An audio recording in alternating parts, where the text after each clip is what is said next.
안녕 친구들. 오늘은 파두는 왜 거래 정지를 당했을까? 라는 꽤나 자극적인 주제로 이야기를 가져왔어. 2025년 연말, 투자자들의 환호성을 순식간에 분노로 뒤바꿔 놓았던 그 파두 사태. 다들 기억하지? 오늘은 이 뜨거운 감자를 감정이 아닌 철저히 돈의 시각에서 다시 한번 뜯어볼 거야. 내용이 꽤 흥미진진하니까 집중해서 잘 들어보라고. 자, 그럼 시작할게. 먼저 파두에게 무슨 일이 있었는지 사건의 타임라인부터 확실히 짚고 넘어가자. 2025년 12월 19일이었지. 반도체 설계의 희망이라 불리던 파두가 상장 심사 과정에서 주요 사항을 거짓으로 기록하거나 누락한 사실이 확인되었다는 발표가 나왔어. 주식시장에서 거짓 기록이라는 건 정말 치명적인 죄목이야. 이는 코스닥 상장 규정상 중대한 결격 사유에 해당하고 자칫하면 상장 폐지까지 갈 수 있는 상장 적격성, 실질 심사 대상이 될 수도 있는 위급 상황이었지.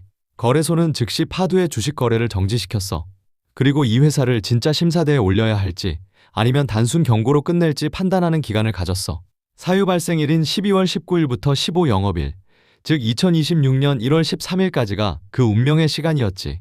만약 여기서 실질 심사 대상까지는 아니다라고 거래소가 판단해주면 파두는 기사회생에서 다시 거래가 재개되는 구조였어. 그렇다면 문제가 된 주요 사항, 거짓 기록은 대체 뭐였을까? 핵심은 파두가 코스닥 상장을 위해 제출했던 서류상의 예상 매출과 실제 실적의 괴리가 너무나도 컸다는 점이야. 이 때문에 사기 상장 아니냐는 논란이 불처럼 번졌었지. 상장 당시 파두가 제시한 그의 연간 매출 목표는 1202억 원이었어. 그런데 뚜껑을 열어보니 실제 연간 매출은 224억 원에 불과했지. 더 충격적인 건 연간 매출이 아니라 분기 매출이었어. 상장 직후 발표된 2분기, 3분기 매출이 얼마였는지 알아? 고작 3억 원대. 그 중에서도 특정 분기는 5천만 원 수준이었어. 생각해봐.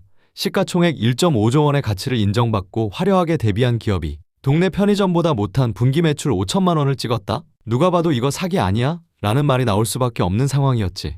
그럼 파두는 껍데기만 있는 회사였을까? 이 상황을 이해하려면 파두가 뭘 파는 회사인지 알아야 해. 파두의 주력 제품은 SSD 컨트롤러야. 우리가 쓰는 SSD는 수많은 낸드 플래시를 연결해서 만드는데 이 낸드라는 녀석이 태생적으로 속도가 느리고 열에 약해. 그냥 여러 개 묶어놓으면 속도도 안 나고 금방 고장나기 십상이지. 이 문제를 해결하는 지휘자가 바로 파두의 SSD 컨트롤러야. 다수의 낸드 플래시를 통제해서 데이터 처리 속도를 끌어올리고 내구성을 보완해주는 시스템 반도체지. 데이터 센터에서는 없어서는 안 될 필수품이야. 파두는 이 기술력을 인정받아 SK 하이닉스의 낸드에 자사의 컨트롤러를 붙였고 이걸 글로벌 빅테크인 메타의 데이터 센터에 납품하는 잭팟을 터뜨렸어. 이 구조가 제대로 작동한 2022년, 파두의 매출은 폭발했어. 2021년 51억 원이던 매출이 2022년에는 564억 원으로 10배 넘게 뛰었지. 이 중 78%인 438억 원이 바로 SSD 컨트롤러에서 나왔어. 이런 폭발적인 성장세를 등에 업고 파두는 2023년 8월 7일 코스닥에 입성했어. 상장 보고서에는 자신있게 적어냈지. 2023년 추정 매출 1202억 원, 영업이익 1억 원 달성 예상. 2021년 50억, 2022년 560억을 했으니 2023년 1200억은 누가 봐도 무리한 숫자가 아니었어. 하지만 2023년은 전 세계 메모리 반도체 시장의 암흑기였어. 파두의 핵심 고객사인 메타와 SK 하이닉스가 재고 조정을 위해 갑자기 발주를 뚝 끊어버린 거야. 그 여파로 2023년 2에서 3분기 매출을 다 합쳐도 3억 5,900만 원이라는 처참한 성적표가 나오게 된 거지. 1년에 500억 넘게 벌던 회사가 6개월 동안 4억도 못 벌었다?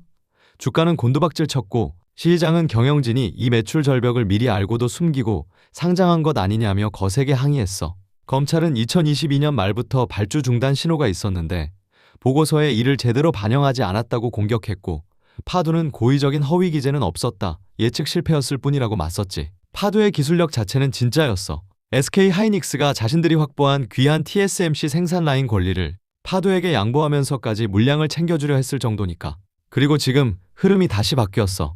AI 데이터 센터 붐이 일면서 고성능 SSD 수요가 폭발하고 있거든. 데이터 센터용 SSD 컨트롤러를 독자적으로 설계할 수 있는 회사는 전 세계의 삼성전자, 마벨, 그리고 파두 정도뿐이야. 결국 거래소는 어떤 판단을 내렸을까? 2026년 2월 2일 한국거래소는 운명의 공시를 띄웠어. 코스닥 시장 상장 규정 요건에 의한 상장 폐지 가능성 등을 검토한 결과 동사를 상장 적격성 실질 검사 대상에서 제외하기로 결정했다. 쉽게 말해 상장 유지에 문제 없음, 거래 재개시켜라는 뜻이야. 이 소식이 전해지자마자 2월 3일 거래가 재개된 파두의 주가는 보란듯이 상한가를 기록하며 화려하게 부활 중이야. 억눌렸던 기대감이 AI 훈풍을 타고 다시 폭발한 거지. 파도를 욕하던 사람도 환호하던 사람도 결국 숫자가 증명되면 움직이게 되어 있어. 이번 사건은 기술력과 시장 상황, 그리고 제도의 허점 사이에서 벌어진 한편의 드라마였던 셈이지. 이 혼란 속에서도 누군가는 기회를 보고 누군가는 위기를 보았을 거야. 오늘 이야기는 여기까지야. 다음에 또 재미있는 돈 이야기로 돌아올 테니까 메르와 세상 읽기를 통해서 같이 인사이트를 넓혀나가자. 메르의 한 줄 코멘트. 투자는 감성이 아니라 이성으로 하는 게 타율이 높다.